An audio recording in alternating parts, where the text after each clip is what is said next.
तक कांग्रेस की सरकार थी। याद रखना, ये होते हैं तो क्या होता है, मोदी दिल्ली में बैठ करके कितना ही करना चाहेगा, लेकिन अगर यहां कांग्रेस वाले बैठ गए तो कुछ भी नहीं होने देंगे। मोदी कितना ही कहे कि हिमाचल मेरा घर है, हिमाचल मेरा घर है, मुझे ये करना है, वो करना है, वो करने नहीं देंगे। और ये मैं उदाहरण से बताता हूं आपको।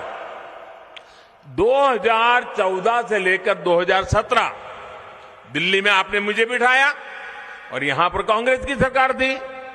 हमारा निर्णय था कि हमें लोगों को पक्के घर देना है, जिसके पास पक्के घर नहीं है उनको पक्के घर देना है। 2014 से 17 3 साल कांग्रेस की सरकार ने कितने घर बनाए हिमाचल में? पूरे हिमाचल में पैसे भारत सरकार दे रही है, पैसे मोदी सरकार भेज रही है। हिमाचल में सिर्फ 15 घर बनाए, 15। शर्म आए ऐसा काम है कि नहीं भाई? ये कांग्रेस वालों का रिकॉर्ड देखो। और बाद में आपने जयराम जी की सरकार बनाई, और जयराम जी की सरकार बनाई, दिल्ली से मैं भी लगा रहा, हम दोनों मिल गए, 10,000 गरीबों के लिए घर स्वीकृत हुए, 8,000 घर बन गए, 8,000 घर बन गए। अब मुझे बताइए, ये 15 घर बनाने वाले आपको चाहिए कि 8,000 घर बनाने वाले चाहिए? हिसाब समझ आता है ना भाइयों? देखिए, सबको सामाजिक सुरक्षा मिले, इसके लिए केंद्र सरकार ने पेंशन और बीमा की योजना शुरू की। हमने किसानों को, खेत मजदूरों को, छोटे दुकानदारों को 3,000 रुपये की नियमित पेंशन मिलने का रास्ता बनाया। इस भावना को हिमाचल की भाजपा सरकार ने और आगे बढ़ाया। कांग्रेस की सरकार ने पेंशन की उम्र 80 साल कर दी और उसमें भी कमाई की शर्त रखी कि इतनी कमाई होगी, 80 साल हो गए होंगे। भाजपा की हमारे सीनियर सिटीजन के प्रति कितना सम्मान का भाव है। हम भी 80 साल को आगे बढ़ा सकते थे, हमने 80 साल को आगे नहीं बढ़ाया।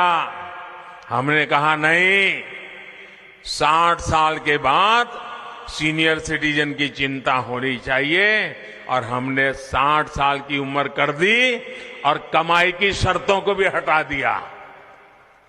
इससे लाखों हमारे सीनियर सिटीजन्स को, जो कांग्रेस वाली सूची में नहीं थे, उन सबको पेंशन मिलनी शुरू हो गई।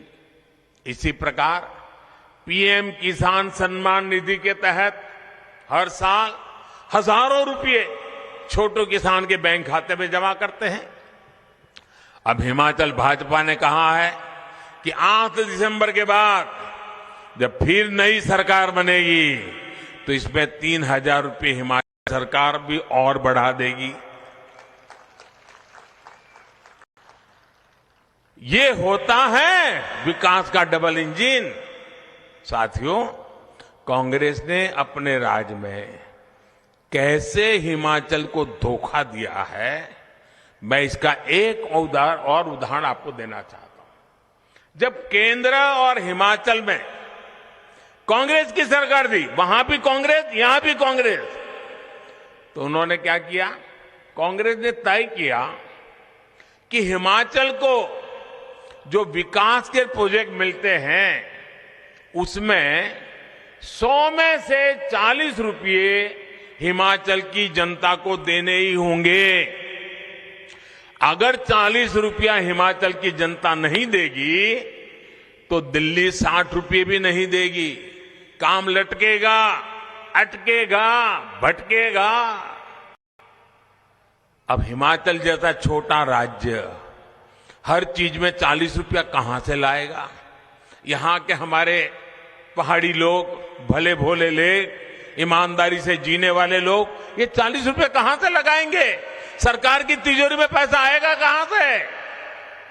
नतीजा ये हुआ कि हिमाचल में विकास की सारी योजनाएं ठप हो गई। जब आपने मुझे दिल्ली भेजा, मुझे जिम्मेवारी